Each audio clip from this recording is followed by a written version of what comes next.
શું નામ છે તમારું? કાસમ મામદ લખા.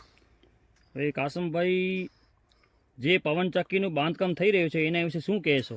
એના વિશે સાહેબ આપણે એમ કહેશું જે કામ કાયદેસર છે, ગેરકાયદેસર છે. કાયદેસર હોય તમને જે પેપર બતાવવામાં આવે, જે કાગળિયા હોય એના, અને ગેરકાયદેસર હોય તો આના ઉપર તપાસ થઈ જોઈએ ને તાત્કાલિક કાર્યવાહી કરવામાં આવે.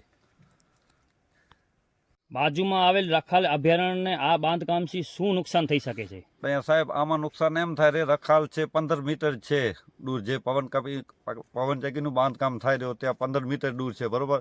પછી નુકસાન આ થાય રહ્યો, મીઠી જાડીની નાબૂદ વારી નાખે રહ્યા. પછી રાષ્ટ્રપક્ષી મોર છે ત્યાં, એને નુકસાન ઘણું થાય રહ્યો.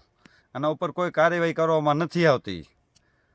આપણે 1 તારીખની અરજી કરી છે, આજ 9 તારીખ છે, એના ઉપર હજી કેનું નથી, કોઈ કહીએ ત્યાં આંટો મારવા આવ્યો નથી, એના ઉપર કોઈ કાર્યવાહી કરવી નથી, કોઈનું ફોન આવ્યો કે જેમ થઈ એમને એમ ચાલુ કામ પડ્યો છે. અભયારણ્યની બાજુમાં જ છે બાજુમાં 15 મીટર દૂર છે સાહેબ.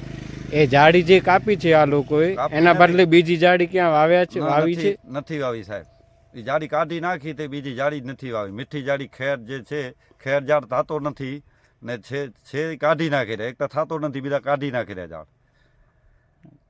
તમે કોન્ટ્રાક્ટર વિરુદ્ધ ક્યાં ક્યાં અરજી કરી છે, ફરિયાદ કરી છે, એ બાબતે તમે શું કહેવા માંગો છો? આપણે સાહેબ એને જે એસપી સાહેબને અરજી આપી છે, પછી માનુકા પોલીસ સ્ટેશન અરજી આપી છે જે કોન્ટ્રાક્ટર એને વિરુદ્ધ, ને પછી હજી એમને એમ ડારા ધમકી કરે પડે, એના ઉપર કોઈ કાર્યવાહી કરવામાં નથી આવી. હજી પણ ધાક ધમકી આપી છે? ડાર ધમકી ચાલુ જ પડી છે આજની તારીખ સુધી. તો પોલીસે કોઈ કાર્યવાહી નથી કરી? કોઈ કાર્યવાહી નથી કરી પોલીસ આના ઉપર સાહેબ. તો તમારી પોલીસથી શું માંગ છે?